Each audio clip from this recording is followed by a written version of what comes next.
देखो 4.4 ग्राम CO2 में मोलों की संख्या निकाले हैं तो लिखो CO2 में का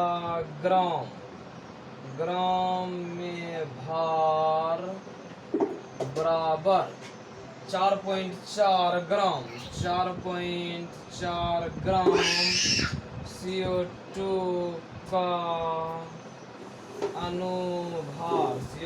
का अनुभार बराबर C का 12 प्लस O का 16 तो 16 गुना 2 तो 12 प्लस 16 दूना 32 तो बराबर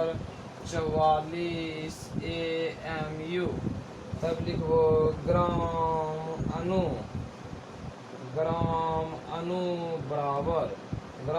बराबर ग्राम में